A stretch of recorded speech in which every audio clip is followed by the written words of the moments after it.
From eating food meant for an entire village, Getting high, I would lean heavily on binge eating.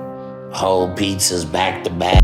to the outright rotting in the skin, Because I have cellulitis draining out of both legs so bad that my 600-pound life has shown some truly stomach-turning scenes. And today, we're ranking the 7 levels of the most disgusting patients in the show's history, starting with level 1, cringe cuisine.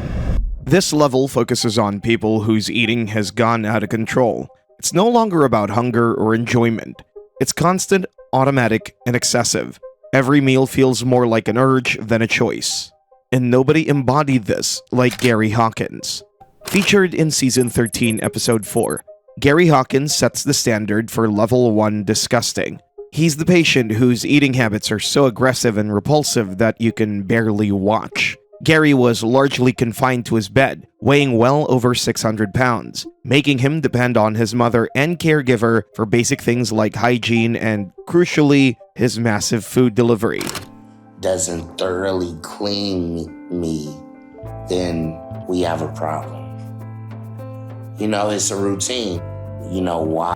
After my caregiver leaves, my mom comes over to cook breakfast for me. That's when everything turns around. And it didn't help that his mother enabled his eating habits. You ready for your breakfast? Yeah. All right, all right. What you want? What you want to eat? Everything. What's everything? I don't know. Eggs, bacon, grits, all that? Yeah. Oh, Lord Jesus. Okay. Even though the whole situation had become quite exhausting for her. Being the way it is very hard on me because I have to do everything for him. It's hard. I'm trying to hang in and do what I can, but at the end of the day, I'm wore out. Fans noticed her constant enabling, with one saying, "The mother is such an enabler. She and Gary laugh about how much he eats, but in reality, it's pretty tragic." She joyfully brought in massive loaded plates of food that could feed an entire family. There you go. Got it? Yeah, I got it. My son And that wasn't even the worst part, because Gary would shovel food into his mouth, eating with a total lack of control and a visible desperation that was truly unsettling. because I'm the only one in my family that struggles with the weight problem. He used his hands, he barely chewed, and the intensity of his consumption often looked more like an animal attack on a meal than a human being eating. He even had his mother go to the grocery store just to get him unhealthy food. The other day to the grocery store. It's rough on me because of the time, because I have my own appointments and doctor's appointments to make. He think I'm superwoman or something. Chocolate milk. They have chocolate milk. Yeah, that's good. I'll get 2 of those. I'd get upset with Gary about buying a lot of junk and different things, but he gets really irritated and angry, so. And it didn't stop there. His mother would continue to bring him ridiculous amounts of food throughout the day, which he wouldn't fail to devour disgustingly. The sheer speed and aggression he displayed, combined with the alarming volume of food, is the definition of cringe. 5 years tops. I know this is my last chance. And I don't want to die in this bed. Gary's eating habits repulsed a lot of fans, with one saying, "Am I the only one who gets nauseous seeing a ton of food? I can't imagine eating those portions in one sitting." But Gary isn't alone in his disgusting food fest. He's joined by Samantha Mason, who elevated cringe cuisine to a professional level. Appearing in the first episode of the 9th season, Samantha weighed 800 pounds and she absolutely hated her existence due to her weight. But rather than trying to change her situation, she turned to food as the answer to all her problems. So all I want to do is find ways to forget about my life. So I eat because food lets me do that. And that's mostly what I do all day, is eat. Samantha's eating habits were as dangerous as they were disgusting. Having no one to cook for her, fast food was her go-to, which made her situation even worse. I have food delivery set up on a schedule starting in the morning. I have to have it brought to me because walking up and down stairs, I'm too weak to do that now. And I'm scared to admit that just walking across the apartment to get the food is almost more than I can handle. But instead of thinking about that, I just think about the food I'm about to eat and how full it's about to make me. Her episode was a relentless showcase of extreme, non-stop eating, as she routinely used her massive stomach as a table, piling it high with fast food and wrappers. Food is just so good to me. Food can fill me up and make me feel the most comfort that I've ever felt. And the worst part is, Samantha ate as though the food would disappear if she didn't eat it quickly enough, resulting in a very messy eating style that turned the simple act of eating into something almost unbearable to watch. And to make matters worse, she turned her obesity into a business, filming herself devouring mountains of food for paying viewers online, and making her entire life revolve around food. The mental hospital in Denver. In order to make money, since finding a job was out of the question at my size, I chose to start modeling for a website that catered to people who liked large women. So I have a setup in my apartment where I can film myself eating. And I eat for people. I just eat what I want, and they pay for it, as long as I film it. So that's how I make a living and keep going. And it makes me feel appreciated. So I'm happy to do it. This made her eat even more than what she was supposed to. After a big meal in the morning, she moved on to finishing an entire cake in one sitting just to impress her fans. See, everybody. People ask me all the time, when is gonna be that cake video? Well, it's right now. Thank you for requesting this. It's making me bigger and bigger. I can just feel it. My mom's self-image really improved after she started that modeling job.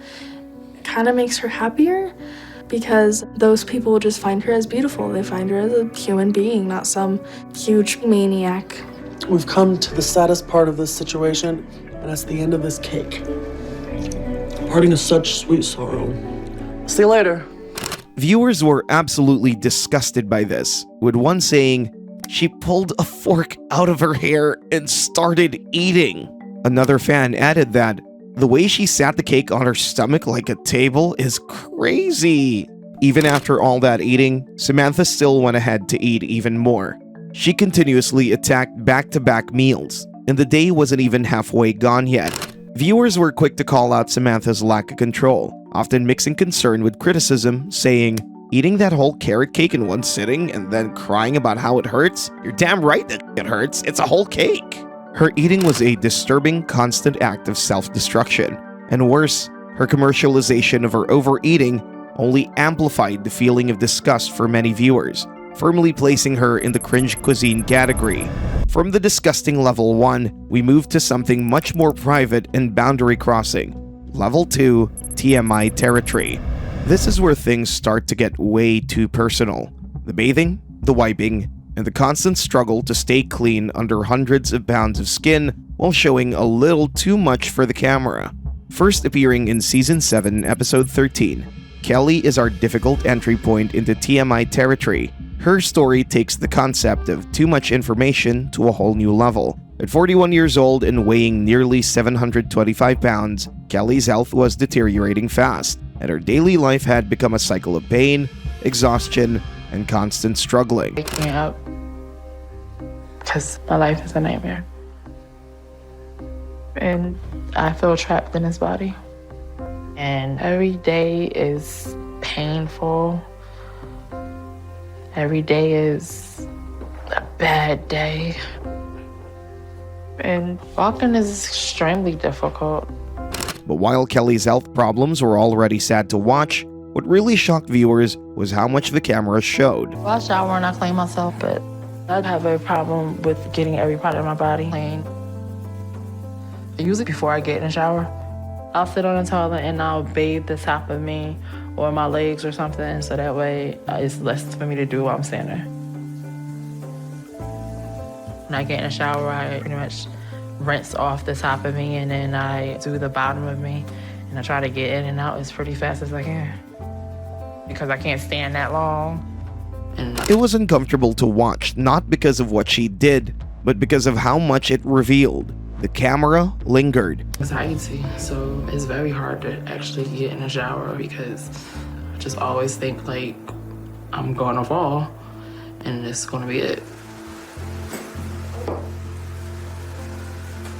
Nobody's here, so I'm gonna fall and I'll be just left laying there dying because nobody's here. Who's gonna know I slipped? Who's gonna help me? I'm trying really hard not to end up in like some assisted living or nursing home, but it seems like The shower scene was not the last of it. and not get dressed. But I tell myself at that moment, I have to do this. I just feel like I can't give up. I hate my body that I have to live in every day. Viewers expressed absolute distaste, saying, "I think these scenes in general are some of the least tasteful aspects of the show." But then comes Lacey Hodder, and the invasion goes even deeper. Featured in Season 7, Episode 6, Lacey Hodder pushed TMI territory to its utmost limit. At just 29 years old, she weighed 653 pounds, and moving was becoming a significant challenge for her. Lacey's episode began with the most uncomfortable opening on the show. Viewers watched her struggle through something as basic as trying to clean herself, a simple act that had become nearly impossible due to her size. Happens. My fear is that unless my mom or my friends happen to come over to check on me in time, I could end up seriously hurt or even dying. The scene went into a little too much detail, showing far more than necessary. I've let my weight get so bad that something simple like going to the bathroom or taking a shower could be a life or death experience for me. And I'm ashamed I've let it get to this point. And I refuse to even look at my body anymore. And I don't even like thinking about it. I don't like looking at it. There were also scenes of Lacey walking around the house with clothes on. A room where there aren't any to put my clothes on.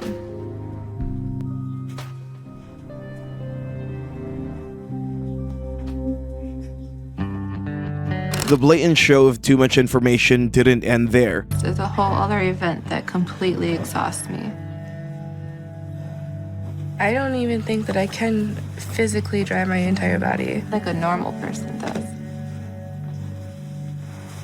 So it's a miserable process, and I hate it all. My whole life is just a huge struggle now. And the only joy I have left is food. I basically live to eat because it's the only reason I put myself through all I do to get up. Because when Viewers who watched the show had a problem with how Lacey chose to do her hygiene routine, writing, "Lacey, like many other patients on the show, was showering with water. No soap, no bath wash, no shampoo." The entire sequence made people realize how the patient's condition was shown in a way, struggling with basic hygiene and movement, that felt more than empathetic. But the next level is where this dependence on others turns into something utterly foul. The cycle of waste and dependency known as Level 3, filthy dependency. This is the point where independence disappears and survival depends entirely on someone else. And Cindy Vella from Season 9, Episode 4 showed viewers exactly what this level looked like. Bedridden in her Portland, Texas home, Cindy weighed well over 600 pounds and couldn't move without help. It's already almost impossible for me to stand and get around now. So I'm trapped in this bed pretty much all day, every day. Every single need from eating to cleaning up after the bathroom relied on her caregiver, and her world had shrunk to the size of her bed. So I have a caretaker named Denise. She's helped me for a few years now. And without Denise, I would not be able to survive. Her caregiver did everything for her, from cooking her meals to carrying them straight to the bed where she stayed all day. Every need was answered for her. And then, before I can start anything with my day, I have to eat. So you're good to go? Yes. you can start breakfast. Okay. And I am a home health provider. During the week, I work with Miss Cindy and help her out. I get her up, she takes her medication, and then I cook a big meal. But Miss Vela makes the food choices. I can't tell her no. I work for her. So I just follow what she wants. And then I bathe her after breakfast. The difficult part of my routine is getting up and showering. It takes a lot out of me to do that. And I wish I could skip it most days, but I can't. Because that's when I check my body for infections. But the care didn't stop at mealtime. It went much deeper into the kind of tasks no one ever wants another person to do for them. To get up and not as strong as I was even a couple of months ago. Because every day I'm getting heavier to where now I can only stand like approximately 2 to 3 minutes, and walking just a few steps is torture. Every step wears me out. But I have to be very careful because if I'd fall and end up on the floor, the only option I would have is to call 911. There you go. Sit and get some oxygen before I shower while she's fixing the bed. Okay. Let's get the show on the road before we start losing oxygen.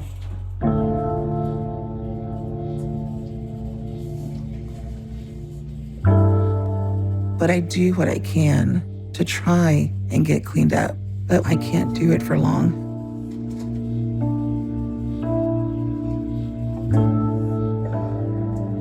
She tries to get under my folds and parts of my skin as best she can, since everything is trapped under those areas. But after a bit, I have to go back to bed before my body is overwhelmed. I get scared. This dependency included the grim, heavy-duty task of changing adult briefs, wiping, and helping her get fully cleaned up right after using the bathroom.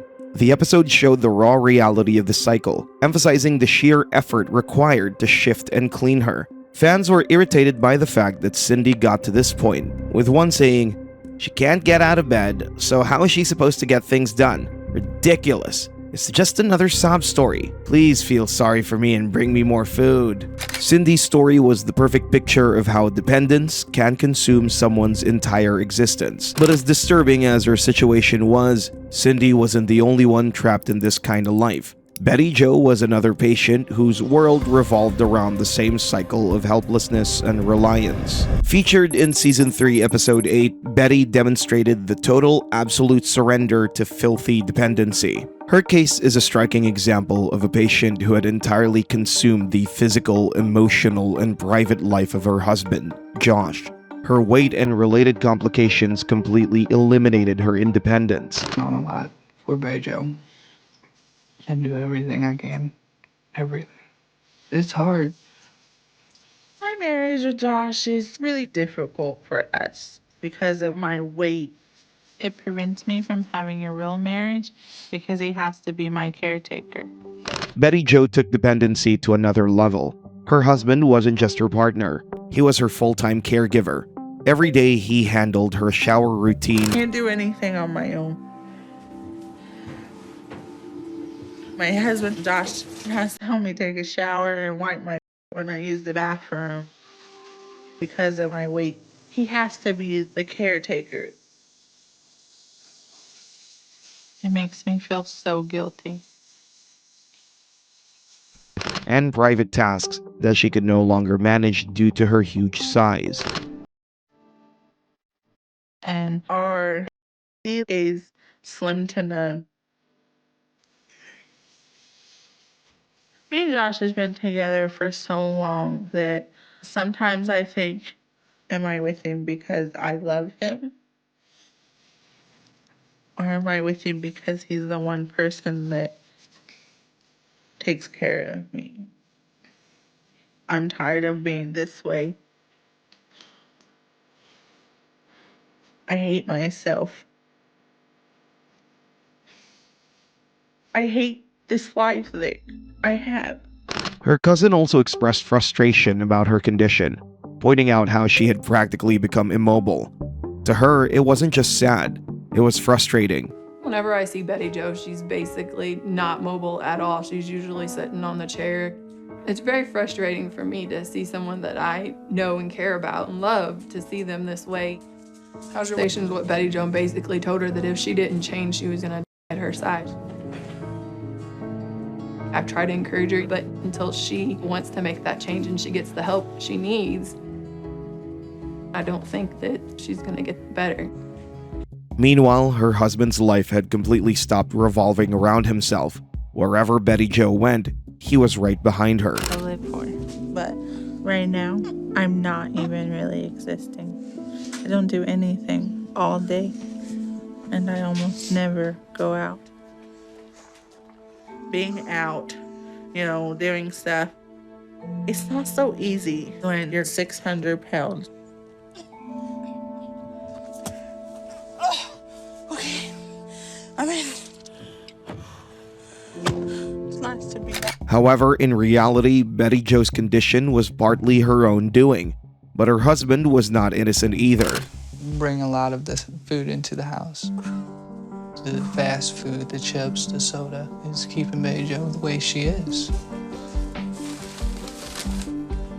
I know I'm helping kill her. You can just see her life fading. I don't want her to die on me. But my biggest fear is if she loses this weight, that she's not gonna need me no more. It really seemed like he did not want her to get better. The surgery, or she can be approved and then there's the risk of her on the table during the surgery. But my biggest fear is actually her dropping the weight and leaving me. Fans were infuriated by Josh's insecurity, with one commenting, "He's just afraid that his girl would be healthy and beautiful and meet another man better than him." While another pointed out his toxic need for control, saying, "I get that a man wants to feel needed, but come on, he's got to not keep her unhealthy."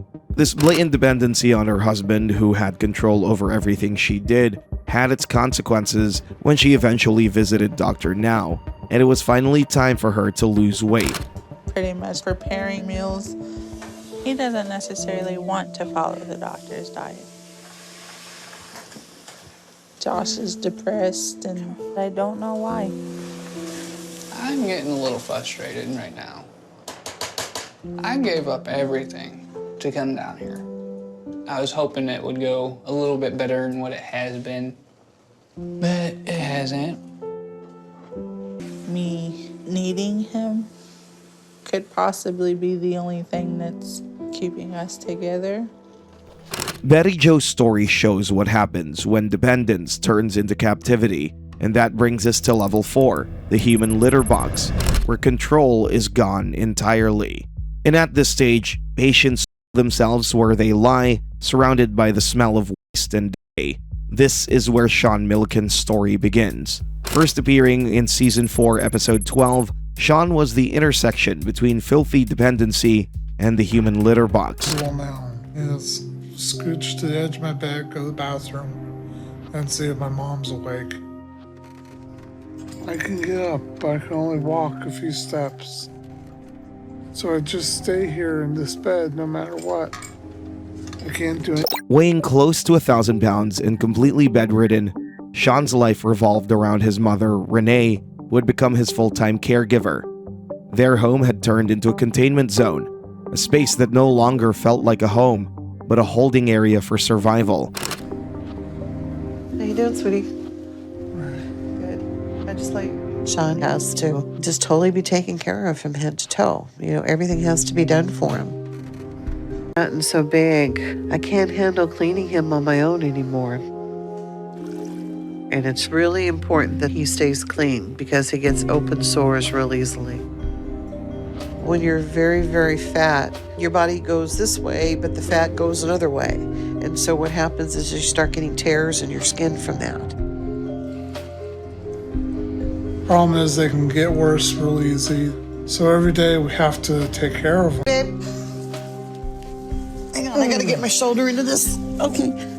He's very difficult to move, and it's very hard for me to lift this large mass on his side and get underneath it and clean properly. Oh, when you get a chance, I need a dry washcloth. Got it in my eye. All right, you okay, Sean? No. The hardest part for me is when I have to lean over. I cannot breathe. However, Renee wasn't just his caretaker, she was also his enabler. Despite knowing his deteriorating condition, she continued feeding him massive portions of junk food, deepening his addiction and worsening his decline. Unfortunately, I do that all the time. Okie dokie. I've had people tell me, you don't have to give him food just because he says he's hungry. But I'm a mom, and when your kids say, I'm hungry, Mom, you want to feed your kid. Okay. Because Sean likes to eat pretty regularly, fast food really is pretty much the easiest thing to do. I comfort, kind of like a child with their blankie. Grab the bag. When I'm sad or when I'm stressed, when I'm just plain down in the dumps, I turn to food. When Sean finally made it to Dr. Now's office, what followed was chaos, screams, tantrums, and raw agony. It was an unsettling sight, showing just how far his body and mind had fallen apart. Stop! Somebody take my food. Thank you. Sean, you feeling okay? No, I'm in extreme pain. What's the matter? Everything. I'm not used to staying in a wheelchair. Okay, you don't want to go any further. I will examine you here. I've had to do more in the last 20, 15 minutes than I've had to in a while. Extreme. He's throwing a little tantrum because he's uncomfortable in his wheelchair. He's likely used to getting his way with that. Then came one of the most publicly embarrassing and downright disgusting moments in the show's history. One that left everyone completely stunned. What?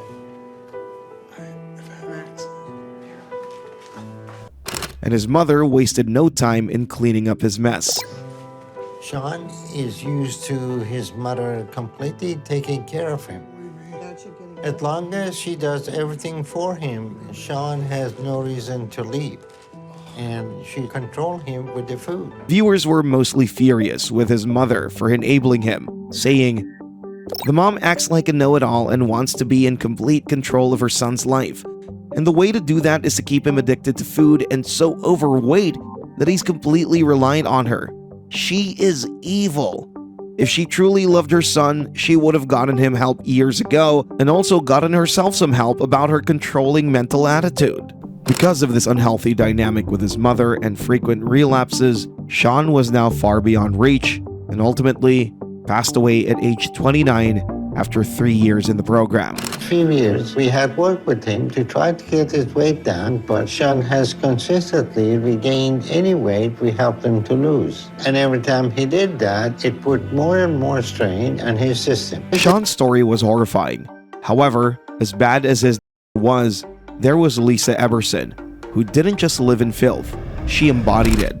Sitting right at the top of level 4, Lisa first appeared in season 10, episode 14, and had been bedridden for 4 years. I've got to say, I get up every morning, except for the fact that I can't get up out of this bed. It's been about 3 years that I've been in bed. Randy's trying to get up. Oh. Her world shrank to a single bed, and her boyfriend, Randy, became her caretaker and enabler. Most of the time, he does all the cooking. Wish I could help out a lot more. I know Randy wants that. Poor guy. I miss simple things like mopping a floor. He just says he does it out of love. Well, for breakfast, I cook her eggs and toast and give her cereal and sometimes cottage cheese. Makes me upset because I don't want her eating that stuff, but I don't want to make her mad, so I give it to her. And when you're bedridden with an enabler, it's easy to let the most basic hygiene routines slip away, just as Lisa did. Yeah. Get some soak and rags and wash my legs and rinse them off. It's a long process because we have to wash and then I have to dry everything to get that dead skin off. I've always wanted to lose weight. I just never knew how to lose weight. Nobody wants to be like. If she couldn't get up to bathe, she couldn't do anything else either. And that's when the unthinkable happened. I feel bad because sometimes my bedding gets wet. And then we have to change the bedding. You know, it's kind of stressful. I have to use the bathroom. Soiling the bed and staying there until Randy cleaned it became their normal for years. What we see here isn't just neglect of the body, but erosion of boundaries. However, Randy seems strangely fine with it, even sleeping in the same space where Lisa did her business, even as his own health started to decline. Viewers were quick to point out the amount of filth on that bed, asking, "Can you imagine the bacteria, viruses, and fungus growing in that mattress?" But Lisa apparently had her own reasons that reinforced her refusal to practice even basic cleanliness. Heck, if I lose 100 pounds, I might be able to get up. You can probably get up now. We just got to strengthen your legs. I'm afraid to put weight on that ankle. Yeah, I know. Especially since that doctor said I can bust that bone through. But it wasn't just this. She seemed comfortable cooking and eating in the same space where she also and dated, which she even casually admitted to Dr. Now. Randy and I cook it together. How are you gonna cook in the bed? I got an electric skillet that I sit on the side of the bed and cook. So you cook food in the bed? Well, yeah, I sit in the bed and put the skillet on the side and cook. That sounds dangerous. Just like everyone watching, Dr. Now called her out and criticized her for several other issues that neither Randy nor she had really any idea of how disgusting and unhygienic things were. And what is this tubing going the oxygen? Oh, no, that's a Pure Wick, so when I it goes in this tube, so I don't get wet. What do you do when you have your bowel movement? Randy, we turn over and use like a bedpan. I see. So you have a whole system figured out to keep you in bed all day. Looking at Lisa's living conditions, viewers couldn't help but comment on the state of her situation, saying, "She really was a nasty person. Lived in filth and used Randy until he died." If there's anyone who defines level 4, it's Lisa, living proof of what it means to turn a bedroom into a human litter box. But nothing could be more revolting than when the filth extends beyond the bed and takes over the entire house, taking us to level 5, filth factor. We're at this stage, the patient wasn't the only one filthy, but the stench seeps into the walls, the floors are glued with grime, and every inch of space oozes decay.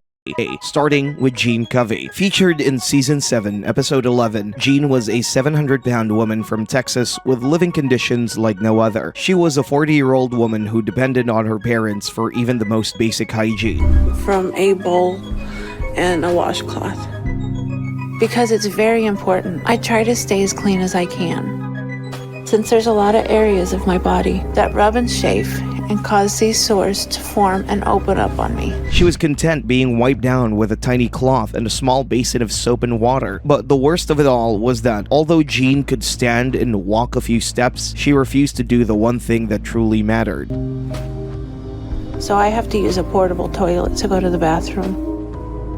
And I even need help with that because I can't even wipe myself anymore.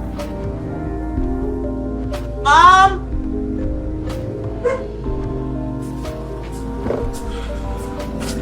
Yeah, I gotta go potty. Can you help me, please?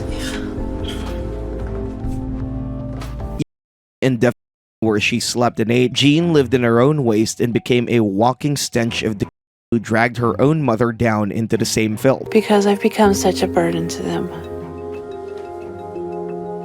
Especially my mom, because she has to clean me every day. A couple years ago, I got too big for our shower, and I fell. And it took hours to get me out.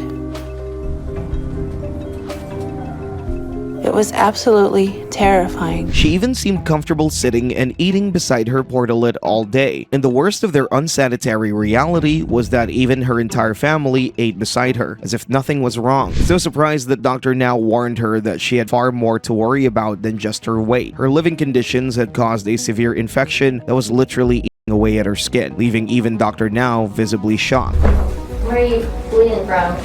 On your leg. Okay. You would always been bleeding that much? No, it's never bled this much. It's in your leg, huh? Yes.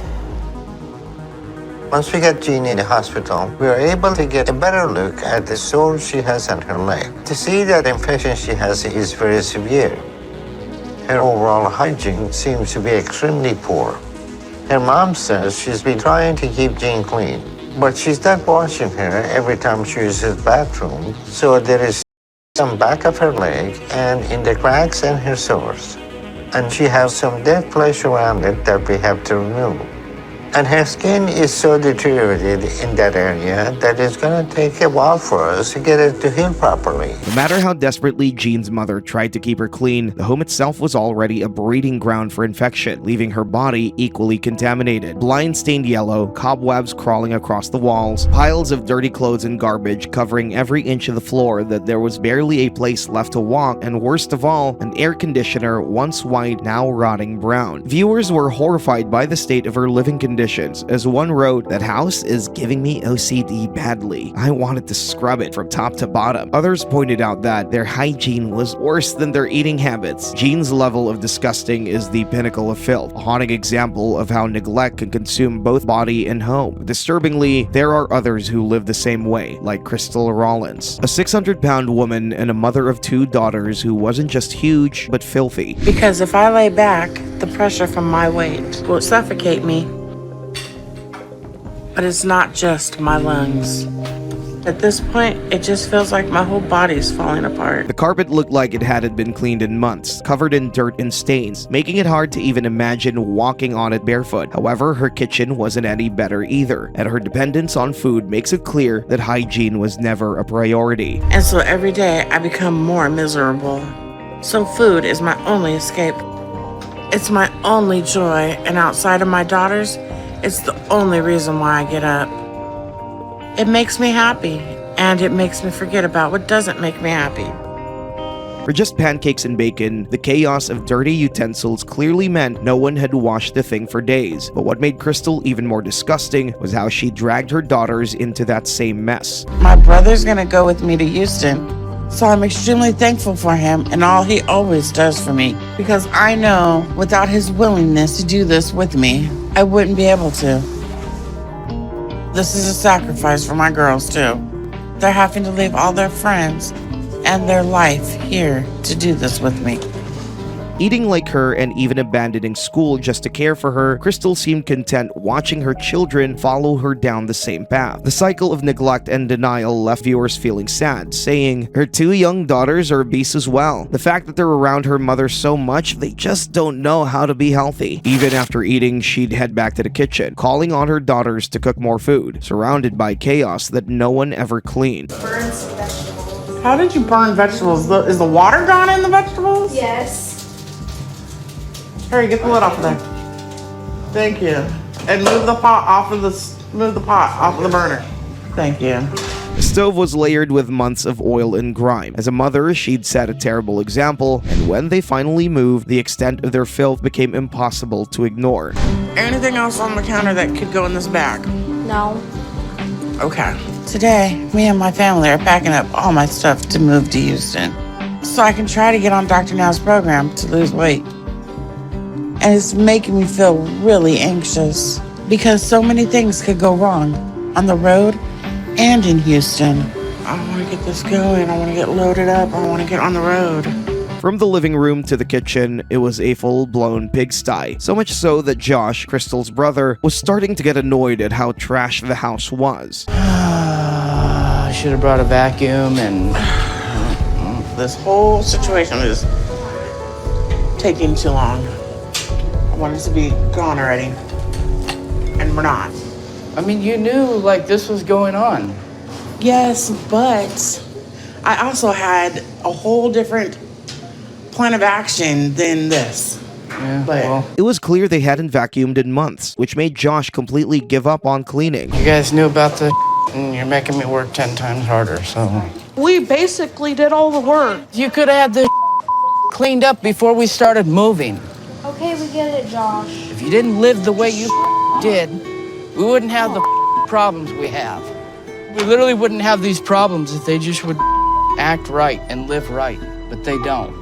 They choose to be dirty. Crystal was forced to face reality because they seemed not to be the only ones living in the duplex. The flies and roaches living alongside them proved that Crystal was level 5 disgusting, where filth thrived in every corner, and even Dr. Now could smell it from her. Well, that your hygiene seems to be an issue too. And at your weight, it's very easy to get infections. It can become life-threatening if you don't try to bathe consistently. So what are you doing with your personal hygiene? Well, I normally take a shower. I have a shower at my old place in San Diego. And my daughter helps me. Only after repeated confrontations about hygiene did she actually start showering every day, showing just how deeply she was stuck in neglect. And for the viewers, this was a complete disregard of basic hygiene, with one commenting, "That funk must have been off the charts for Dr. Now to make repeated references to her hygiene." Indeed, Crystal embodied outer neglect. But what's worse than a filthy home is a body rotting from within, taking us to level 6, creepy crawlies. This is the stage where the flesh festers, wounds crawl with life, and the body becomes a home for things that should only live in the dirt. And the perfect embodiment of this stage across the entire show was Lisa Fleming, a 700-pound woman from Alabama who became the very image of a body with flesh while she was still alive. Cared for by her children, Lisa couldn't maintain her hygiene on her own. She practically lived in her bed, bathed in it, ate in it, and never left it. I eat my regular 3 meals a day, plus 3 more.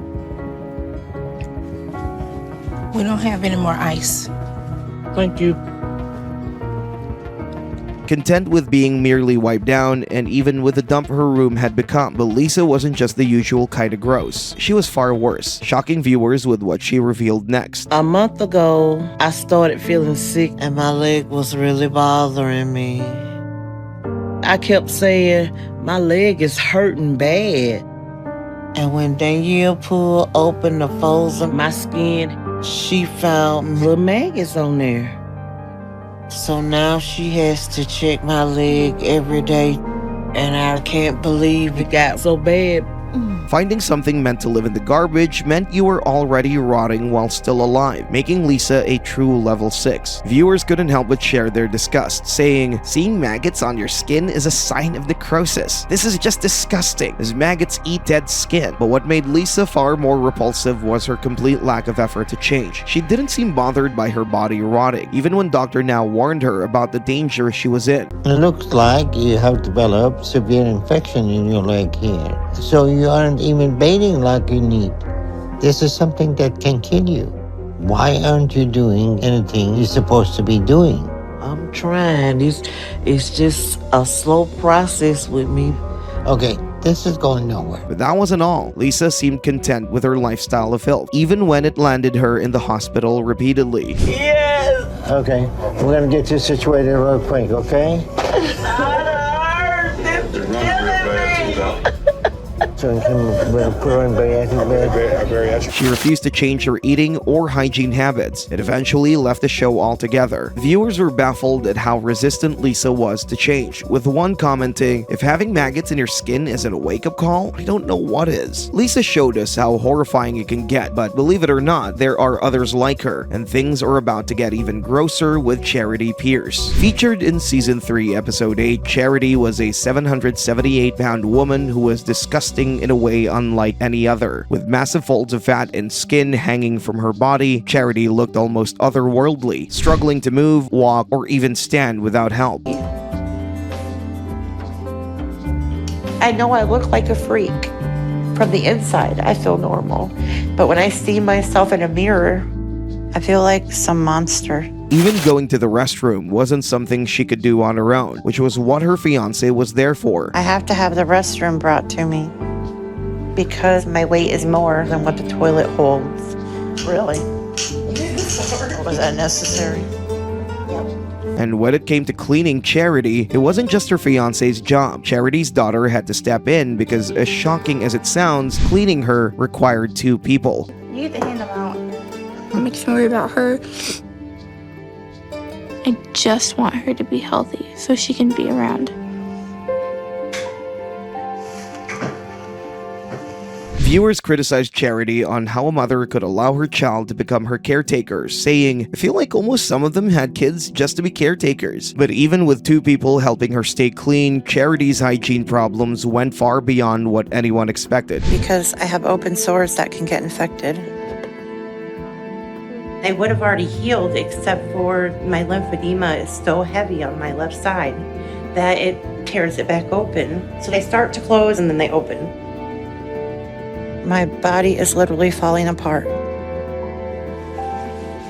I just never dreamed my life could get this bad. She had the closed only to tear open again, almost as if they were alive and inside her. The sore oozed and festered, a revolting mix of pain and that showed just how far she'd let herself go. It was the perfect mixture of level 6 disgusting, and even Dr. Now was alarmed. This area never healed, huh? Nope, the more I walk around, the worse it opens. It bleeds all the time. She's close to losing ability to even stand up.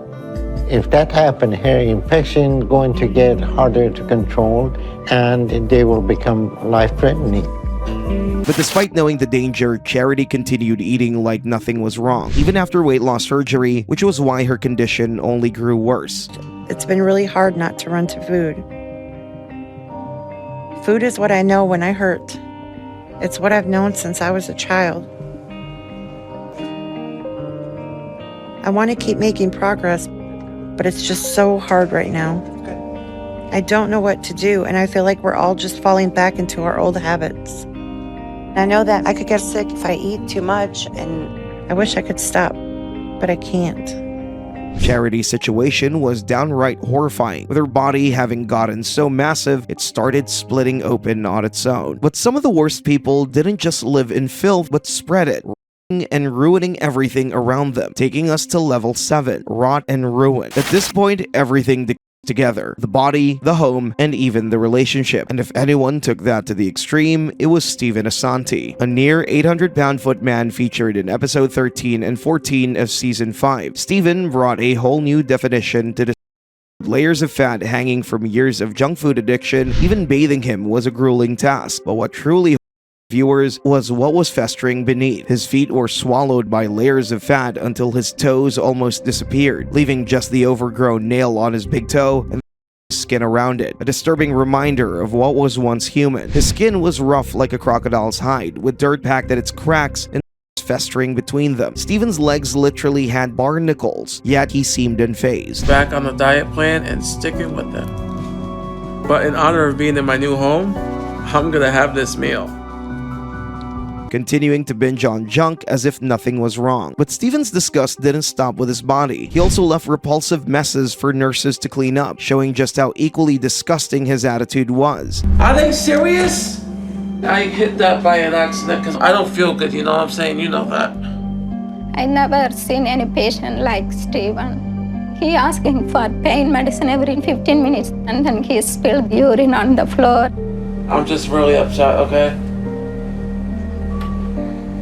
Stephen also had filthy fingernails and was almost always exposing his already infected skin to dirt and bacteria. He did this on purpose, making him even more disgusting, and fans guessed it was because he was simply too lazy to do laundry, a theory proven by the piles of filthy clothes and garbage surrounding him. His personal care assistant, Princess, couldn't take it anymore and did what any sane person would do in her situation. Princess again. When she was taking a while to get my prescription.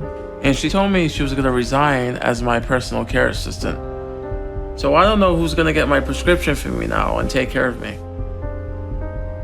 She's coming over right now, though, for her last visit. Diet. I'm taking out pizza boxes, cookie boxes, brownie boxes, and everything else that his dad orders him. He's not working on changes right now. Even Stephen's father revealed that this wasn't new, revealing the strange ways he'd hide junk food in his room. So this is the room he would eat in, use his urinals to go to the bathroom. The only time he went to the regular bathrooms when he had to go number 2. He used to eat in this room constantly, and he was sneaking pizza all the time and hiding the evidence. One day I happened to open up that closet, and I see 10 piles of empty pizza boxes in here. But it wasn't just that. Stephen used urinals when he could easily walk to the bathroom, which is why every apartment he lived in easily reeked and rotted. This place is disgusting. It smells like cat piss. This house stinks wicked bad. But up to this floor. This kitchen floor is filthy. I don't know. When I walked into Stephen's apartment, I expected to look clean. But I didn't have no idea what I was walking into here. I wanted more. Between paying for his place and just his store, I'm going broke. I ain't gonna get sued for this apartment too, on top of it being so dirty. It's okay. I mean, what's it take to mop a floor? 2 minutes? I almost lost my house because of the money I've been dishing out to try to keep this. Even when his father moved him to a new one, it didn't take long before Stephen transformed it into another landfill of filth. Wrappers and bottles scattered everywhere, dirty laundry stuffed beneath the bed, and an open bottle of that looked disturbingly like a pitcher of juice, just sitting there as if it belonged. To him, being clean only meant smelling clean. Today, I'm seeing the therapist that Dr. Nazardin wanted me to start seeing. I've not really been interested in talking to anyone, and I've been avoiding it. But I'm giving it a chance, because Dr. Now is giving me another chance, and I don't want to lose his help. So I'm just cleaning up a little and making this place smell a little better so we can have a nice session. But I don't think talking about things is gonna solve a whole lot. Come in.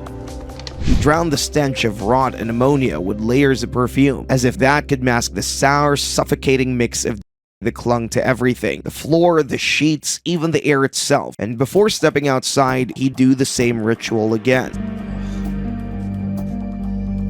But I don't really want to, because I'm not sure I'm gonna have made the progress I was supposed to. But I don't want to make him even more upset by skipping. Stephen believed a few sprays of cologne were enough to replace soap and water, not to mention choosing to carry filth everywhere. All I want to do is go back inside. But I want to be able to tell Dr. Nazardin that I'm walking through the fire this time and not being a failure and a loser. I want to show everybody. By walking barefoot, which baffled fans online, suggesting he could have shoved his hooves in a pair of Crocs. So we have a man with a filthy body and a filthy apartment, but Stephen had something else that was filthy, cementing him as a true level 7 disgusting. You have no idea what I've been going through, okay? In that psych ward. Well, you're gonna hear me, and you're gonna hear me now. And you're gonna hear me loud and clear. Okay? Clean out your ears and clean them out good. I need $150 to fill my treatment medicine. He constantly cussed out the very people who loved him and did everything to take care of him, until Dr. Now forced him to do what he hadn't done in a very long time. Look at your body. Look at your stomach. When you came, it wasn't hanging that far. Now it's hanging all down. Mm-hmm. Look at your leg, swollen, red, lymphedema in both of them. Look like an elephant's leg. Mm-hmm. It doesn't look human anymore because what you have done. You know, you're not seeing yourself the way you are. But even after this reality check, Stephen went right back to his old ways. Regaining the weight and reviving the filth proved one thing. Stephen didn't just live disgustingly, he chose it. Stephen Asante showed us that someone like James King wasn't far behind. A 46-year-old man from Kentucky who appeared in Season 5, Episode 11 was the king of disgusting. Weighing 735 pounds, he depended entirely on his girlfriend Lisa and his daughter Bailey. I went to the bathroom. I need to be cleaned up. Okay. All right, give me a minute. I'm gonna get Bailey to help me, okay? James had been bedridden for years, forced to invent his own crude system of basic hygiene with catheters and bedpans. But James's situation was so bad that it wasn't just Lisa and Bailey helping him bathe. He needed a whole operation to keep him barely clean. Some jobs that are just too much for her, like bathing me. So there are a couple of my friends that come to help. What's up, old man? Hey. But I feel like I'm a burden because they all have to cater to me. And still, after everything, James returned to stuffing himself with junk and sinking deeper into filth, feeding the very sores that covered him. Many viewers found his legs unbearable to look at, convinced that they must have stunk like hell. His leg was rotting, his body dissolving into the bed where he'd laid for years, but still, James found ways to rot the air around him even more. My mom pulled me out of school because I have to help with my dad. I don't feel like that I should have to be a caretaker to my dad because a father is supposed to protect and take care of his daughter. Just in case. But it's my dad and I'm not gonna let him just lay there.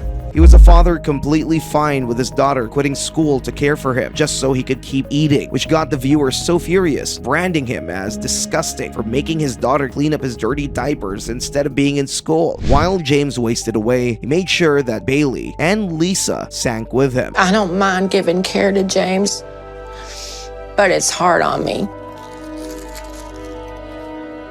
It's breaking me down mentally and physically, and don't know how much longer I can do it. Even after Dr. Now personally told him what needed to be done, James ignored every word and kept shoving filth in his body, using the lack of transportation to Texas as his excuse. It's been about a month since we started our online campaign, and we've only been able to raise a little over $300. That's nowhere near what I need, so I'm really depressed right now. And I don't know what to do except eat.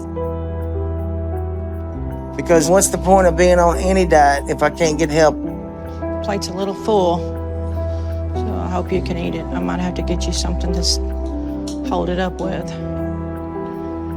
And the only thing that's gonna make the days enjoyable is to keep eating what I want and as much as I want. Because there's no point in trying to stop right now. Would you like some more?